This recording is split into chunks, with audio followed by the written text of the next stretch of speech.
gracias por vuestra asistencia. En nombre de la editorial, unas palabras brevísimas de introducción. Este libro que presentamos hoy, que va a ser la presentación la profesora Prieto, es el tercero que publicamos del profesor. Y lo publicamos con muchísimo gusto, porque hemos redondeado de alguna manera la actividad literaria y de pensamiento del profesor Fierro.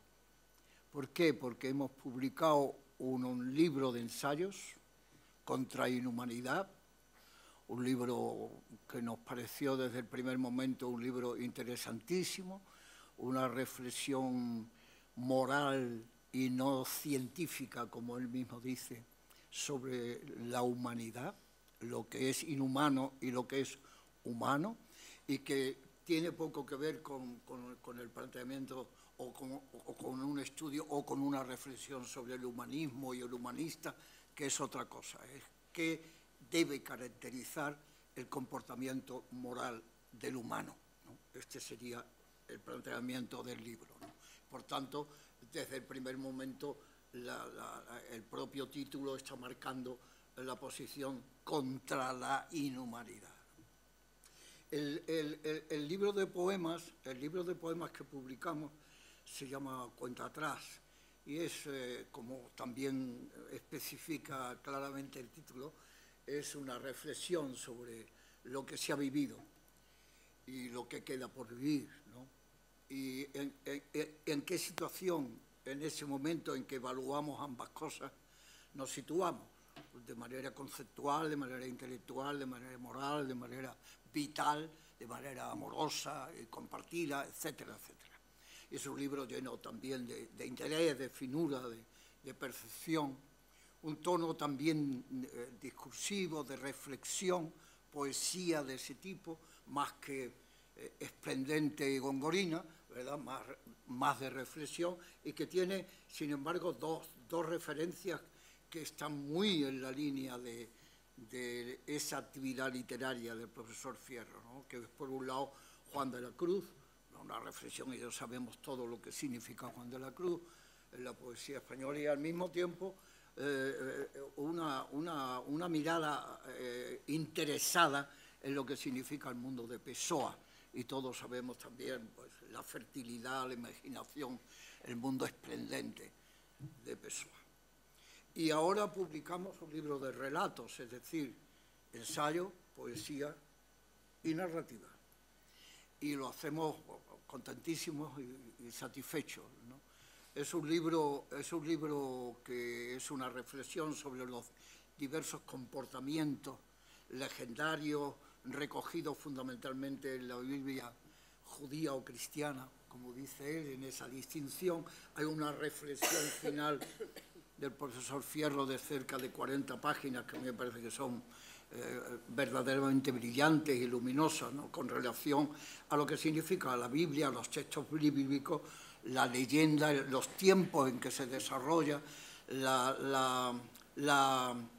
la inclusión de personajes que son meras leyendas y que no significaron en la vida real nada más que una posición que significaba una intención religiosa, también moral, significativamente moral, etc. Y él lo que hace es usar personajes fundamentalmente femeninos, son hijas de Eva, ¿no?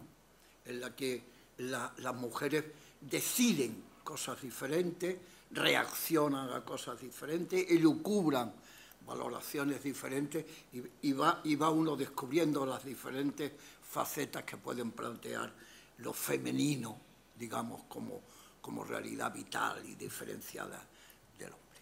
De manera que, en nombre de la editorial ETC, nuestra alegría, nuestra satisfacción, nuestra recomendación por parte de la editorial a todos vosotros, que si os interesa el libro, naturalmente os hagáis con él, y mi enhorabuena al profesor Fierro, que ha sido tan generoso con nosotros de entregarnos lo mejor que ha escrito. Muchas gracias.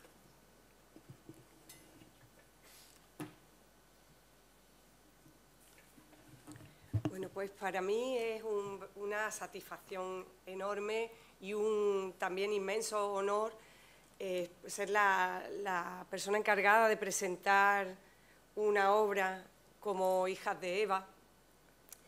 Un mérito, un honor que en realidad no merezco, que simplemente se debe a su generosidad y al afecto que, desde luego, por mi parte es mucho el que le tengo, y él, en justa reciprocidad, pues me concede este honor.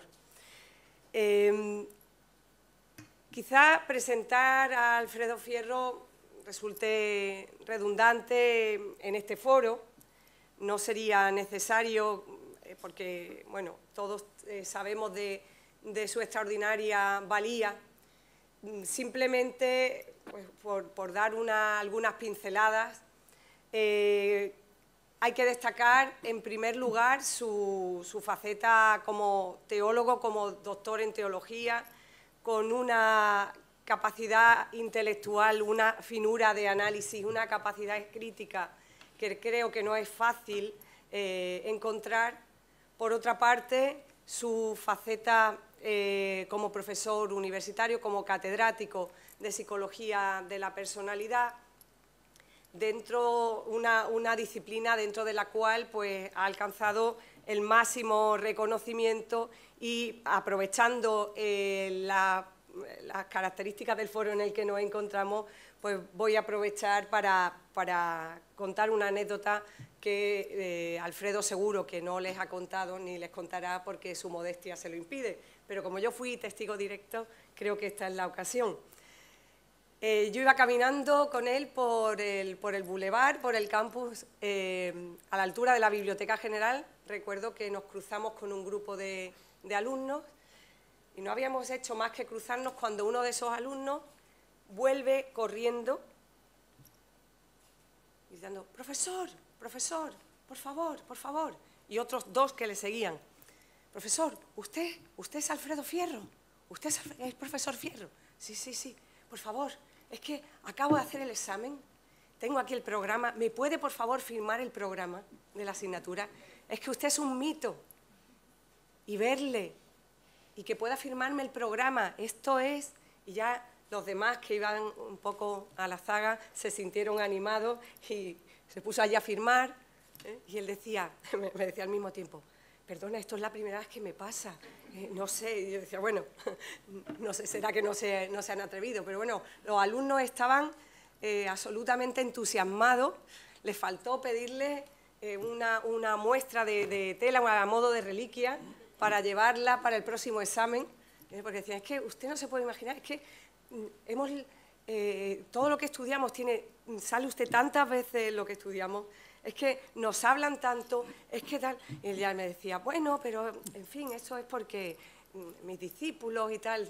Bueno, cuando ves chavales tan jóvenes con ese entusiasmo, ves que no se debe en modo alguno a otra cuestión que no sea precisamente la calidad de su pensamiento y esa capacidad extraordinaria que tiene, no solo para exponer con aparente facilidad conceptos muy complejos, sino para comunicarlos además de una forma especialmente atractiva, que hace que enganche a quien lo escucha y a quien lo lee, por supuesto. Y luego hay que destacar su faceta como escritor, es decir, la faceta más estrictamente literaria, por así decirlo, su faceta como ensayista, como poeta. Yo tuve la gran suerte, y de ahí precisamente viene el honor de contarme entre sus amistades. Tuve la gran suerte de ser editora suya en el servicio de publicaciones. Me costó convencerlo, pero finalmente lo conseguí. Yo tenía muy claro que el servicio de publicaciones de la Universidad de Málaga debía tener... yo tenía que hacer todo lo que estuviera en mi mano para poder conseguir tener un libro suyo, y finalmente se consiguieron dos. Uno de tinte más literario, que es Cartas a una joven promesa, del que es coautor, junto con con Antonio Heredia, y el otro, que ese ya sí es Psicología de la Personalidad, con lo cual, bueno, pues todo lo que pude conseguir, la verdad es que se lo tengo que agradecer a su generosidad una vez más. Estamos entrando de lleno ya en el libro, estamos ante una obra que, por decirlo de una manera resumida, creo que cabría decir que solo Alfredo Fierro podría escribir. Solo él podría escribir algo así. Porque hace falta tener, en primer lugar, esos conocimientos sobre teología, ese dominio absoluto, esa profundidad de análisis, esa finura intelectual, pero hace falta al mismo tiempo ser un gran conocedor del alma humana. Y yo creo que eso lo es con mayúsculas, como lo es también con mayúsculas todas las demás facetas de las que estamos hablando.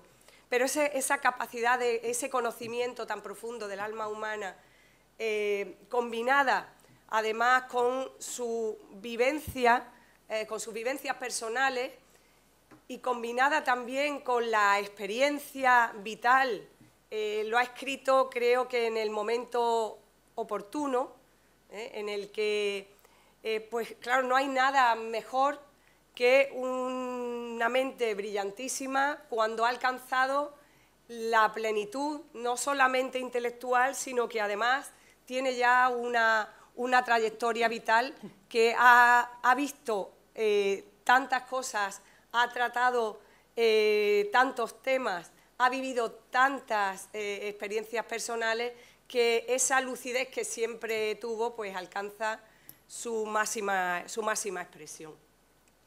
Y tiene la tercera pata que hace que sea posible una obra así, es su forma de escribir, su forma de transmitir. Esa ironía, ese humor tan fino, combinado con una sensibilidad muy, muy especial y un manejo de la lengua extraordinario. Escuchar a Alfredo es siempre aprender, leer a Alfredo es siempre aprender. De manera que esos tres ingredientes yo creo que son la combinación perfecta para tener una obra como Hijas de Eva. A mí es una obra que me gusta particularmente por diversas razones. Una de ellas es por esa reivindicación de la figura femenina, esa reescritura que viene a hacer del antiguo, es verdad que seleccionada, pero no deja de ser una reescritura del Antiguo Testamento y también del Nuevo, añadiéndole también otros personajes femeninos que aparecen al final y que aportan mucho, todo ello envuelto en ese juego continuo entre lo que dicen las escrituras, hay que respetarlo, pero por otro lado estamos hablando de escrituras apócrifas, pero por otro lado me permito con esa erudición que él es capaz de manejar, de combinar todos esos aspectos con conocimientos, pues, por ejemplo, por poner simplemente una muestra, ¿no? Esa matización que hace señalando que esa cita que se suele atribuir a Bertolt Brecht en relación con el avance del nazismo, que no es de Bertolt Brecht, a pesar de que todo el mundo se la atribuya, sino que él matiza, cuidado, al final nos ayuda a depurar y nos dice, cuidado que esto es de Niemöller, que aunque todo el mundo se lo atribuya mal a Bertolt Brecht. Y el continuo recurso, decía, al sentido del humor, a la ironía, cuando... También por citar algún ejemplo, cuando está hablando, no quiero hablar exactamente de en qué capítulo está, por lo que ahora diré, cuando está hablando del nacimiento de Esaú y Jacob y habla del comentario que hace la matrona, de que Jacob nace agarrado al tobillo del hermano y la matrona ya enseguida comenta, menudo envidioso tenemos aquí, ¿no? Por ejemplo. Y como esas tiene prácticamente en todas. Capítulos que son especialmente, tiene también en los que sale toda la sensibilidad. Quisiera destacar el que dedica a María Magdalena, que hace un análisis desde mi punto de vista magistral, en el que permite que María Magdalena, que se sintió apartada en el momento de la pasión de Cristo, le reproche, haga un balance y diga, si yo hubiera estado ahí, no estos inútiles, no estos que no han sabido gestionar nada ni ayudarlo, estos cobardes, yo hubiera podido hacer algo. Eso entreverado con esa continua declaración abierta de amor. Otros capítulos en los que la sensualidad fluye continuamente, por ejemplo, por recordar esa visión tan particular que me encanta, esa visión del éxodo del pueblo hebreo al salir al abandonar Egipto, el éxodo en el desierto, esas orgías de las que habla, esa forma de analizar lo que fue ese éxodo, ese escepticismo, ¿no?, de esta mujer que comenta, bueno, ¿y qué quería Moisés que hiciéramos?, ¿no? Y una vez más con esas notas de crítica, de ese sarcasmo, diciendo que Moisés se traba al llegar al no matarás, le cuesta pronunciarlo, ¿por qué sería?, ¿no?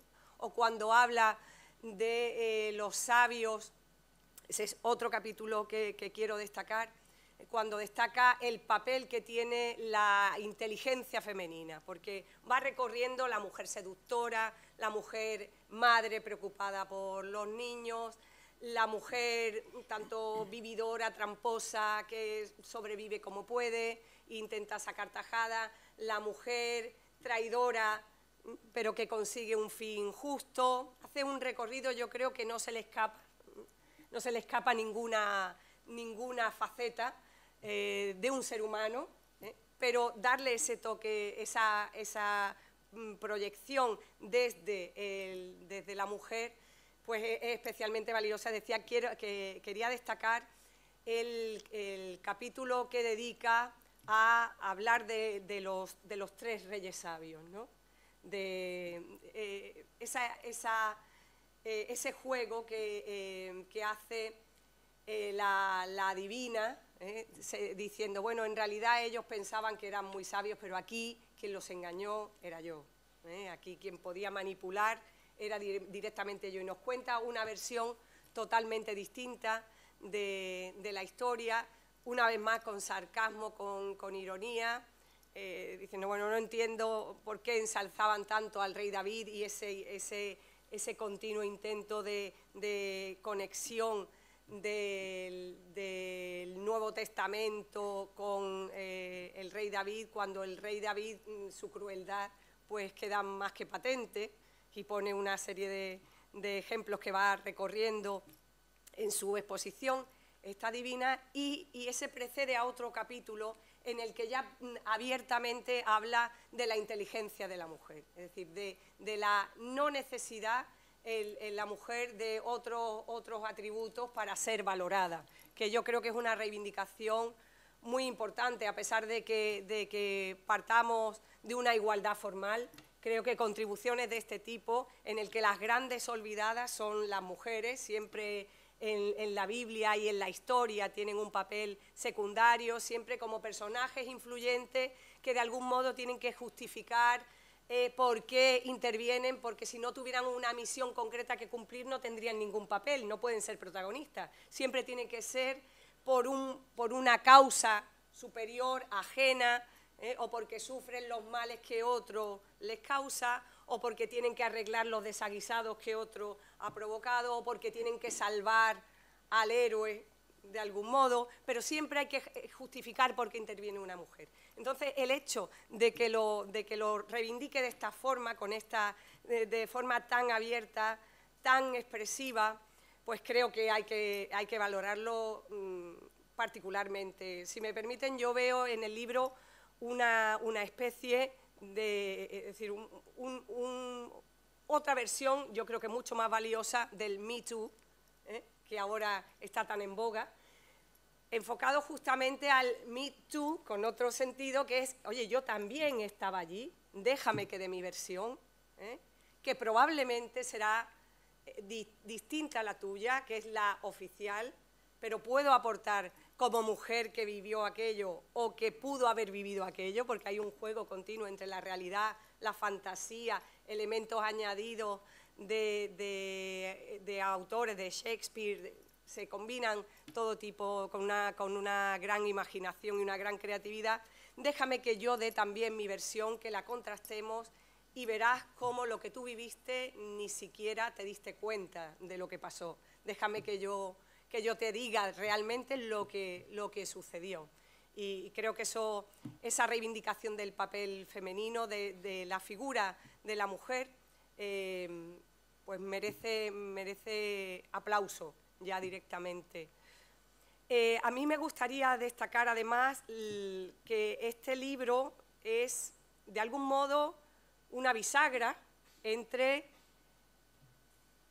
historias de Dios e historias del Dios, y sobre eso me gustaría, si es posible, que nos diese justamente, Alfredo, tu visión, ese proceso, pero que yo no solo lo veo como una evolución, sino que, ya digo, veo como un elemento ahí intermedio entre una y otra, es la transición, creo, con un elemento que hacía falta para completar a historias de Dios y que luego le permite dar el salto a historias del Dios. En definitiva, creo que es un libro que se disfruta muchísimo leyendo y que además permite distintos tipos de lectura. Yo, que lo he releído, esta vez he hecho el camino inverso. La primera vez que lo leí sin recurrir a ningún tipo de pista para saber quién era la mujer de la que se estaba hablando, que además es un juego ingenioso porque en algunos casos ya te da que pensar y dices, ¿se me habrá olvidado algún personaje que no soy capaz de encajar en este capítulo? Y resulta que es creación, claro, porque lo que cuentas sí que lo conoces, pero no consigues identificarlo con nadie, y no consigues identificarlo con nadie porque a su vez es todas las mujeres quien está ahí representado. Pues ya digo, la primera lectura la hice tratando de identificar quiénes eran las mujeres. La segunda la he hecho al revés. He empezado por el final, con esas aclaraciones que nos hace ese recopilador, que no sabemos quién es, no tenemos ni la más remota idea de quién es el recopilador de esos nuevos evangelios y de esos nuevos escritos del Antiguo Testamento. Y he tratado de ver con las precisiones que él iba haciendo cómo eso se reflejaba en los distintos relatos. Y la verdad no sabría decir cuál me ha parecido más interesante. Quizá para quien no haya sido educado, que no haya recibido una educación católica, pues le resulte necesario hacer siempre la segunda lectura. Para quien no sea su caso, yo les invito a hacer ese doble camino porque resulta especialmente enriquecedor. Bien, no quiero ni mucho menos monopolizar la sesión, lo que sí les pido y ahora es disculpas por esta impresentable voz para una presentadora que se debe al frío terrible de la austeridad lusitana que he padecido en un congreso en el que acabo de estar en el fin de semana. Es decir, ni siquiera se debe a paseos por Lisboa, que también los he tenido, sino que se debe directamente, hay una relación de causalidad incuestionable entre el frío que hacía en el auditorio y el estado en el que me encuentro, y temo que esto pues, precisamente pueda deslucir esta presentación, aparte de por otras razones también achacables a mi persona. Pero añadir esta, pues la verdad es que me sabe especialmente mal. Pues bueno, quería decir además que el broche perfecto es la edición que hace ETC. El diseño me parece cuidadísimo. Juan Ceiles es un artista, él lo sabe, es otro amigo, con lo cual, bueno, el diseño me parece elegantísimo. Me parece que gana respecto de la primera edición tremendamente. Los colores, la cubierta, el diseño de la cubierta me encanta, y la propia maquetación bueno, sí, es lo que tienen todos los diseños de ETC, ¿no? Una maquetación especialmente atractiva que hace que cuando lo estás leyendo no estés notando ningún tipo de fatiga relacionada con la vista, ¿no? Con el decir, agradecería otro tipo de caja, otra fuente. No, es que gusta ya la edición, con lo cual me parece que ese es el broche perfecto. Y si además el diseño está hecho por un amigo como Juan Ceiles, pues yo quiero simplemente cerrar trayendo a colación respecto a esa trilogía de la que hablaba antes, que no puedo dejar de señalarlo, estando aquí además amigos de Julián, de nuestro Julián Martínez Aramendía, que fue el que me hizo llegar a mí Historias de Dios, cuando me conoció allí en el servicio de publicaciones y cuando supo que estaba en negociaciones con el profesor Fierro, con mi querido Alfredo, para la edición de Carta a una joven promesa, me dijo, bueno, pero ¿y de teología suya no conocen nada? Y claro, yo le dije, pues no, de teología no, hijo, eso no puede ser, tienes que leer esto. Y fue él el que me dio el ejemplar que tenía, Julián era así, un ejemplar que tenía además ya leído, releído, manido, pegado con fixo por todas partes, y la verdad es que, bueno, fue un gran regalo que me hizo, y otros son sus amigos, y entonces, pues, el que pueda contar también con ese elemento, que un amigo suyo diseñe la publicación, que otros amigos estén aquí, que además era un admirador, gran admirador del profesor Fierro, pero en eso yo creo que estamos todos igual, ¿no? Somos todos grandes admiradores. Y el que no lo sea, pues creo que es porque no lo conoce. Bueno, y nada más, y muchas gracias. Muy bien.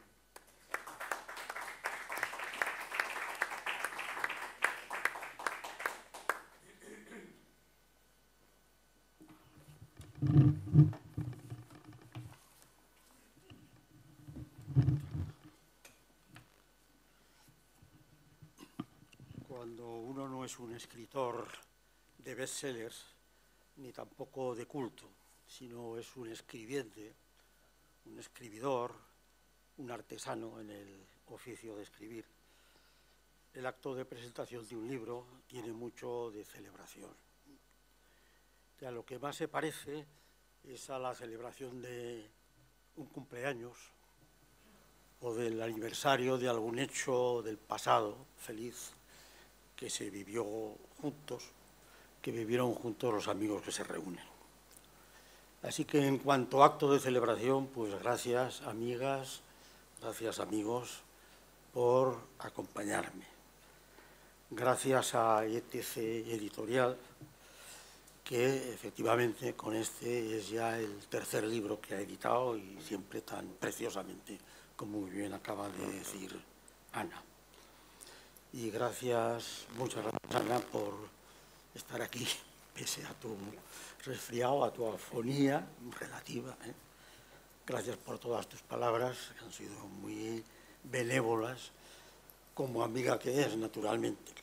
Claro, uno no va a pedir a sus enemigos que vengan a presentar un libro, ¿no? Tampoco los tengo a mano.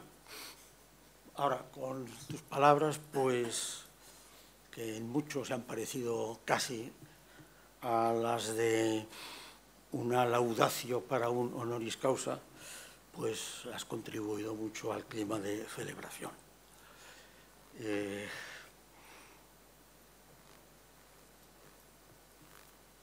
Contestaré luego a la cuestión que me has hecho.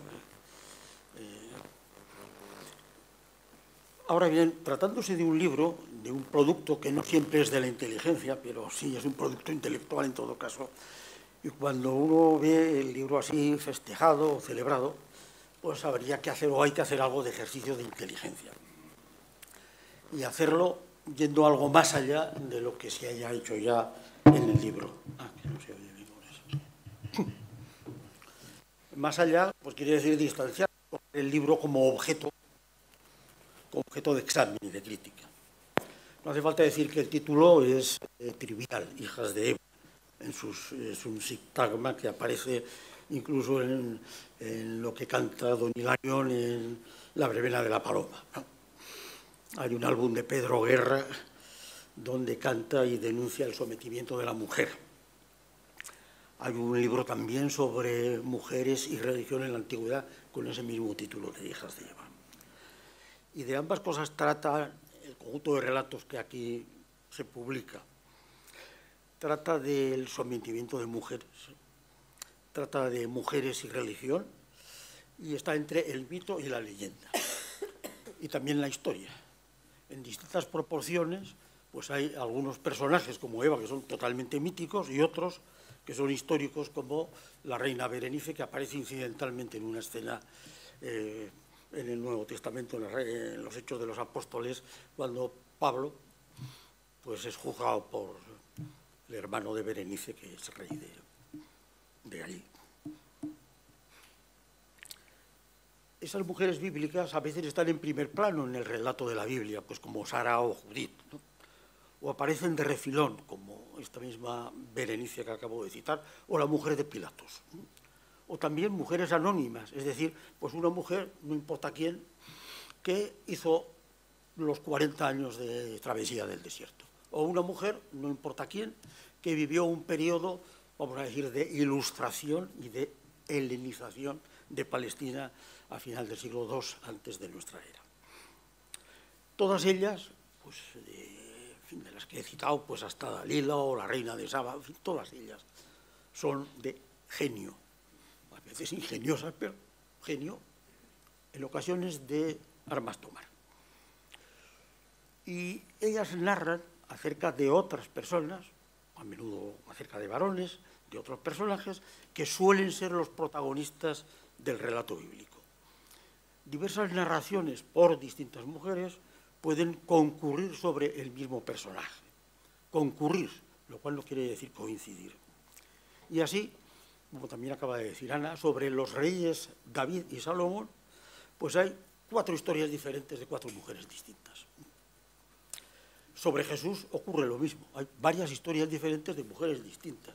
Desde la apasionada María Magdalena, la que he imaginado enamorada, pero sin relaciones íntimas con Jesús, pues hasta una adúltera que no le agradece a Jesús que le haya librado de la lapidación porque la vida que le queda pues es muy mala, y hubiera preferido morir lapidada a no la vida perra que luego le ha quedado. O aquella otra mujer que le unge, una cortesana que le unge y que, bueno, pues sí, queda hasta cierto punto fascinada por el maestro nazareno, pero le recuerda como más bien ingenuo. ¿Por qué mujeres bíblicas y no otras? En el corpus griego hay mitos de mujeres, mitos mucho más poderosos que los de la Biblia. Antígona, Electra, Medea, en fin, un montón. O está también Diótima, la conversadora o dialogante en el banquete de Platón, donde expone su teoría del amor. Claro, un autor elige lo que quiere y, por tanto, pues no tengo que justificarme por haber escogido mujeres bíblicas, o que aparecen en la Biblia, más bien. Pero hay una razón sobre todo, y es que no conozco el corpus mítico, legendario griego, inabarcable, desde luego, mucho más que la Biblia. No lo conozco, ni conozco la bibliografía acerca de los mitos y leyendas griegas, como conozco la Biblia. Entonces, pues, era una opción que muy justa, vamos, que no tenía yo más remedio que hacer. En esas páginas de anotaciones a las que se han referido ambos en la presentación, anotaciones unas 40 páginas que hay al final, pues indican, bueno, qué hay detrás de cada una de esas mujeres, qué hay en la Biblia o qué hay incluso cuando hay soporte histórico de soporte histórico. Y aún así, pues debo decir que se requiere cierto valor para tomar mujeres bíblicas cuando hay tantos relatos aledaños a la Biblia. Desde una historia de Adán y Eva de Mark Twain, pues hasta el Evangelio según Jesucristo de Saramago, donde también las mujeres tienen un papel importante. Todavía dentro de la Biblia, ¿por qué unas mujeres y no otras? Bueno, faltan muchas, no voy a enumerar aquí, pero me parecieron personajes muy parecidos y no se me ocurría nada que añadiera a lo que otras decían. Hay una pregunta más básica, y es la de ¿por qué escribir? No este libro, sino en general, ¿por qué escribir? Una pregunta que me he hecho muchas veces. ¿Por qué escribir o por qué publicar? Hay muchas respuestas a eso. Pues en escritores encontraréis respuestas como las de que escribo pues porque me gusta, o porque no tengo remedio, bueno, o porque me da la gana, o que escribo o se escribe contra la muerte, se escribe contra el olvido. Hay algunas respuestas extremas a esto de por qué se escribe. Émile Cioran, el filósofo, bueno, no francés, sino nacionalizado francés, acerca de un libro que se titula En las cimas de la desesperación, dice: de no haber escrito este libro, habría puesto fin a mis días. Lo necesitaba para poder vivir, sobrevivir. Cesare Pavese, 2 días antes de quitarse la vida en un hotel de Turín, pues en su diario escribe: no escribiré más. Para él también el escribir vinculaba a la vida. Sin ir a tanto extremo, pues uno escribe siempre por cierto narcisismo, ¿no? Para que te quieran. También pues para querer dejar alguna huella. Esas 3 formas de huella que son clásicas, la de tener un hijo, plantar un árbol, escribir un libro, algo que te sobreviva. En mi caso, lo del libro o los libros pues ha cobrado una relevancia singular a raíz, porque dispongo de más tiempo, y también por proseguir la docencia por otros medios, llenar ese vacío por otros medios. Y aquí pues de remontarme a lo que más bien retrospectivamente he visto como mi proyecto de vida. En la vida hay quien ha tenido un proyecto de vida, hay quien no ha tenido ninguno, hay quien ha tenido varios y ha cambiado de proyecto, quien lo ha tenido muy explícito previamente y quien se ha percatado de eso después. Yo he tenido una vida dedicada a la docencia universitaria, aunque en rigor ese no fue el proyecto de mi vida, y de eso caí en cuenta más tarde, casi al terminar mi docencia. Y el punto de inflexión que de la docencia me ha llevado a la escritura puede describirse en una frase que está al final de la que me parece la gran novela sobre la corrupción en el siglo XX, que es La peste, de Albert Camus, toda una metáfora, la peste de la corrupción, que acaba en los últimos párrafos, dice: esta es la historia de mujeres y de hombres que no se resignaron a la peste y que, no pudiendo ser santos, se esforzaron por ser médicos. Refundiré y ampliaré la frase. Personas que, no pudiendo ser místicos, satisfacer el ansia de absoluto, de llegar al santo grial, pues se esforzaron por ser maestros, por ser educadores. El proyecto educativo, el gran proyecto junto con el proyecto terapéutico, el gran proyecto de la humanidad, lo más cercano a un proyecto religioso. Si estás apuntado al proyecto educativo y te has quedado sin audiencia de alumnos, pues ¿qué vas a hacer? Has de continuar con tu proyecto por otros medios, escribir, tratar de enseñar. A las jóvenes generaciones, bueno, la verdad es que ahora todas me parecen jóvenes, sin enseñar a una audiencia lectora a la que no tienes delante, sea joven o no sea tan joven. Y es lo que he tratado de hacer con más intensidad en estos años de vida jubilar. Así que a la pregunta ¿por qué escribes? Pues la primera respuesta es porque no sé hacer otra cosa. Y la segunda es porque deseo continuar enseñando, educando moralmente. Eso también hice en las historias de Dios, que son historias que tratan de ser educativas, es decir, de todas ellas se extrae algún tipo de moraleja.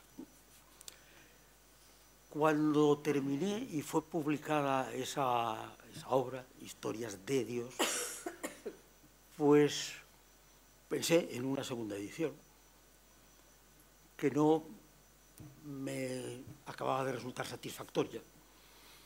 No me resultaba satisfactorio volver a publicar lo mismo. Y en aquel momento tampoco me sentía o con arrestos o con imaginación para refundirlo básicamente, refundir ese libro. Y entonces es cuando pensé en este libro de Hijas de Eva, que en cierto modo es, uno sería la cara y el otro es el envés, no de lo mismo, pero de algo bastante semejante. En Historias de Dios había muchas historias bíblicas, había también historias pues, desde Nietzsche, en fin, y otras, y de Jean-Paul, y, en fin, y de Nathan el Sabio, en fin, que no todo era ni bíblico, ni mucho menos religioso, y había también historias agnósticas o historias irreligiosas, pero en Hijas de Eva el punto de vista no refiere ya de ninguna manera a Dios, a lo sagrado, a algo sobrenatural, sino que son historias de mujeres. Todo está a ras de tierra. E incluso, pues, la referencia a los hombres, a los varones que aparecen en esas historias y que, en fin, creen en Dios, son incluso fanáticos de Dios o de la religión, pues eso está contemplado con una gran ironía, efectivamente. Las mujeres de la Biblia, ninguna de ellas, bueno, si exceptuamos a María Magdalena, tal como además la recojo, ninguna de ellas, bueno, y también María, madre de Jesús, exceptuadas ellas, ninguna de ellas cree con tanta intensidad como creen los respectivos varones que tienen en su entorno. Después de Hijas de Eva, pues sí, me las he visto de nuevo con la temática de Historias de Dios y realicé una refundición básica de esas historias de Dios, refundición básica que retenía pues, aproximadamente un tercio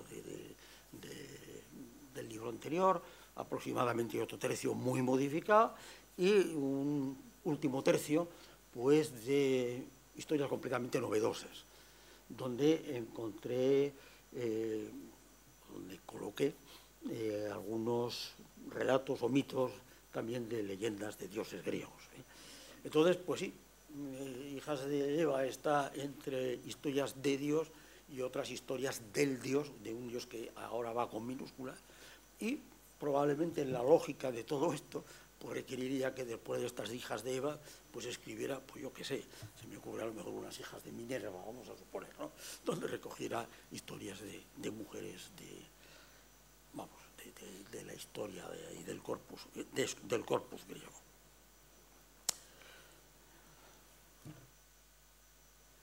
¿Por qué he tomado la Biblia? Bueno, pues debo confesar mi escasa imaginación. No tengo bastante fantasía como para imaginar desde la nada. Necesito algún soporte, necesito que me den pie. Y ese pie me lo dan las leyendas. Se me ocurre, eso sí, eso puedo hacerlo, el alterar leyendas ya escritas. Buscar el revés de la trama a través de esos temas legendarios. Por ejemplo, pues preguntarme, buscando el revés de la trama, pues cómo pudo vivir Sara la desatentada idea de sacrificar a Isaac. Entonces yo me la imagino llevando a escondidas un corderito y dejándolo allí en el momento propicio. Y luego, pues, con una declaración a los domésticos que voy a leer, y que dice, que es la moraleja de la historia de Sara. Entregad, una moraleja contra el fanatismo, entregad vuestro cuerpo a lo que gustéis, entregaos los unos a los otros, los hombres a las mujeres a los hombres a los hombres, las mujeres a las mujeres, pero nunca deis vuestro cuerpo, ni el vuestro ni otro, a un espíritu o a un dios. Y he dicho, como un mismo personaje, Salomón, Jesús, son vistos desde distintas mujeres, desde la experiencia de distintas mujeres. Sobre todo el Jesús del Nuevo Testamento. A él se refieren pues la adúltera librada de la lapidación, una mujer cortesana que le unge en casa de un fariseo, la mujer de Pilatos y María Magdalena, en 4 visiones completamente diferentes.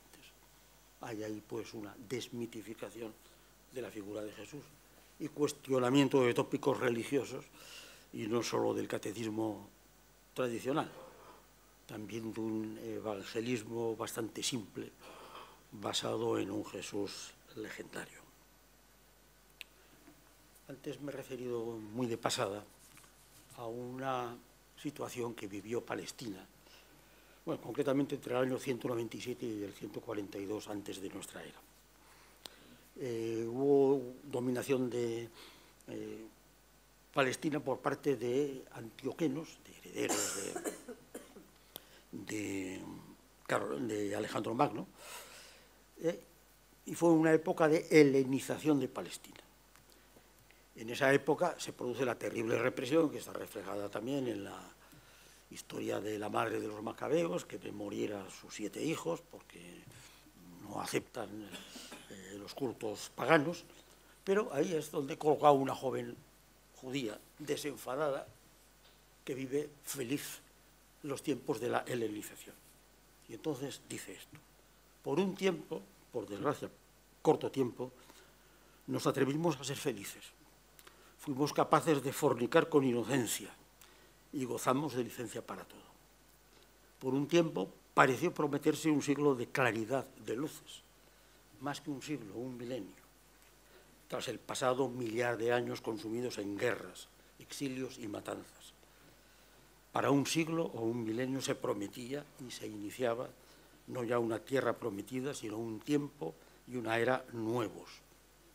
La edad de la razón, de una razón reconciliada con la vida, sin ascetas y sin mártires, en un mundo donde fuera lícito vivir sin tabúes de ley, sin pecar y sin arrepentirse, sin necesitar de templo ni de dioses. Un elogio de la ilustración helénica, también indirectamente de la ilustración del 18, de la ilustración helenística que fue cortada por el judaísmo fanático del siglo I, antes y después de nuestra era, y también por el propio cristianismo, naturalmente. Desde que escribí este libro, o desde que comencé a escribirlo más bien, he pasado por enamorarme de algunas de mis criaturas. He tenido amores sucesivos, pues con la reina de Saba, con Berenice, con María Magdalena, como no, con ella. Pero al releerlo por última vez estos días, he trasladado mi amor a una mujer ya metida en años, pues también me corresponde mejor, ciertamente. He trasladado mi amor a Porcia, la mujer de Pilatos. Y he visto que la mayor enjundia de las narraciones pedagógicas de que consta el libro estaba o está en la extensa reflexión final de esta mujer, que por cierto fue canonizada por la Iglesia Ortodoxa. Fue canonizada simplemente pues, porque había dicho aquello: oye, no te metas en el asunto de este hombre que me ha hecho soñar mal. O sea, que ya por eso pues, le hicieron santa. Bueno, la introduje porque es la única mujer que pudo presenciar, no que lo presenciara, pero bueno, pudo presenciar algo del proceso de Jesús. Ninguna otra mujer está en el proceso de Jesús. Pero luego puse en cabeza de Porcia pues una serie de pensamientos que son de la tradición griega y latina. La he imaginado, cuando ya vuelve a Roma, pues conversando en Roma con Horacio y Séneca, aprendiendo de ellos, conversando también con Josefo, el historiador judío, que por cierto no menciona a Jesús para nada en sus libros. La he imaginado retirándose a Campania, cerca de Nápoles, apartada de los enredos y las habladurías de la política romana. Y ella no da consejo alguno, sino que simplemente dice cómo vive. y vive entre hedonismo y senequismo. De Séneca dice: aprendí a vivir en el hoy de cada día, en la hora y en el ahora, sin miedo ni esperanza, pues el tiempo huye, se escapa. Aprendí que los cuidados y los pleitos abrevian la vida y la desguazan, que la vida no es breve o no es tan breve como dicen sus calumniadores. Por muy corta que sea, resulta, sin embargo, dulce, y puede ser tan larga como queramos hacerla, tan corta como la desperdiciemos. Eso es Séneca. Vivo cada momento como una eternidad no repetible. Cumplo con un grafito, y esto está en una de las villas de Pompeya, este grafito o grafiti, garabateado en la cancela de la casa de un viejo pariente mío, también ya retirado. Cazar, bañarse, jugar, reír, eso es vida. A esta mujer que ha estado en Palestina, y dices, bueno, que es una mujer romana, ¿no?, y que ha conocido varios cultos, los romanos, la imagino ahora solamente con los cultos hogareños, domésticos, únicamente con los dioses lares, domésticos, los de los antepasados que ya no están.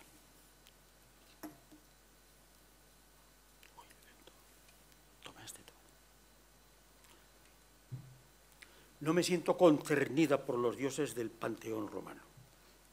Aquí me vine únicamente con mis dioses lares y les rindo un leal culto sin pedirles nada a cambio, sin demandar cuidados suyos. Tengo mis propios dioses portátiles, encontrados o inventados, dioses y diosas tutelares de las pequeñas cosas, de este lugar y del instante. En cuanto a ellos, y esto es Cicerón y también Epicuro, en cuanto a ellos no me siento capaz de establecer si existen o no existen, ni tampoco qué figura tienen. La oscuridad del tema y la brevedad de la vida obstan a este conocimiento y no me aplico a conjeturas improbables. Sin embargo, si las diosas no existieran, habría que crearlas. Y frente a los impíos, mantengo mi apuesta por la cara séptima del dado. Por si acaso ellas existen, y aquí resuena la apuesta de Pascal, por si acaso ellas existen, en la incertidumbre me encomiendo a diosas benignas y prudentes. Nada pierdo con ella. En estos tiempos de sobreabundancia de libros, de mensajes y hasta de publicidad, pues sobre la vida, sobre la felicidad, sobre la autoestima, sobre la autorrealización, los clásicos se yerguen muy por encima de la banalidad de la gran mayoría de esos mensajes. Y el libro, cuando incluye muchas veces citas implícitas a muchos clásicos, es una invitación a releer los clásicos, y no la Biblia, o no principalmente la Biblia. El crítico inglés Harold Bloom, en un libro que se titula ¿Dónde se encuentra la sabiduría?, pues empieza por Homero y sigue también, entre los antiguos, por Coelet, un libro dentro del corpus de los llamados libros sapienciales de la Biblia. Bueno, pues sí, hay que leer esos libros sapienciales, como también hay que releer a Séneca o a Gracián o a otros. Del protocolo o liturgia de este acto forma parte el invitar a leer el libro, y no puedo terminar sin hacerlo, para cumplir con el rito. Pero tomaré distancia respecto a esa liturgia, invitando no a leer precisamente este libro, sino, bueno, invitando a leer en general. Porque uno no tiene tiempo de leer todos los libros que debiera, ni siquiera de aquellos que le apetecen mucho. Mi experiencia al entrar en una librería, no digamos ya al entrar en una biblioteca pública, o la experiencia de cualquier adicto a la lectura, es agobiante y también frustrante, de tantos libros que hay para leer, de novedades y no menos las antigüedades. ¿Qué leer entonces? Aparte de lo que hayáis de leer por oficio, por profesión, para estar al día en lo vuestro, aparte de la lectura de entretenimiento, pues aconsejo aquella lectura que os pueda servir de biblioterapia. Pessoa, citado ya, tiene una línea donde dice que la poesía puede sanar todos los males. Bueno, muy optimista, pero en fin, rebajando un poquito, no todos los males, pero sí, la poesía, los libros, pueden sanar algunos males del ánimo.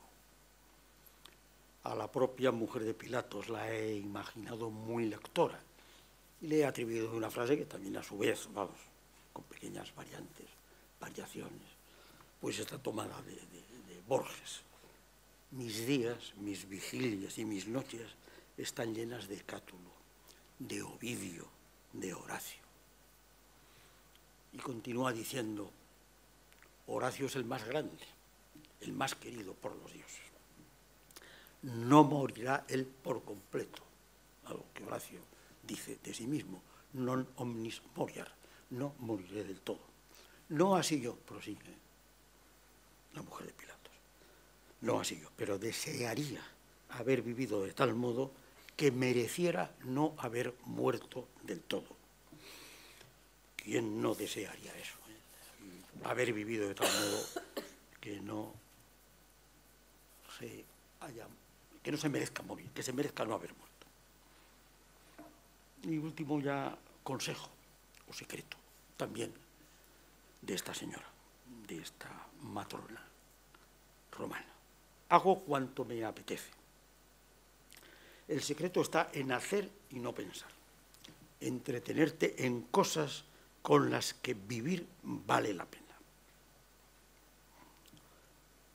Bueno, este es un lujo que podemos permitirnos los jubilados, pero es un lujo que a ratos, en los ratos de ocio, muchas personas pueden también tomarse. E incluso para ciertos tipos de trabajo también eso vale en hacerlos, porque a uno le apetece enseñar, le apetecen otras cosas. Así que con ese consejo y ese secreto, pues ofrezco este libro a vosotras, amigas aquí presentes, hijas de Eva, e igualmente amigos, que también sois hijos, si no de Dios, pues al menos sí, lo sois de Eva. Y ese ofrecimiento de dedicatoria, pues, se va a resumir en unas palabras que no son mías, ni que tampoco he puesto en labios de mi amada Porcia, sino que son de Michel de Montaigne, un consejo suyo. No hacer nada sin alegría. Lo estoy diciendo a personas que supongo responsables, que no por eso vais a dejar de trabajar o de hacer tareas que son irremediablemente necesarias, aunque ingratas. También esas tareas pueden hacerse con alegría, una alegría que en final de esta prédica laica, pues os deseo muy de corazón.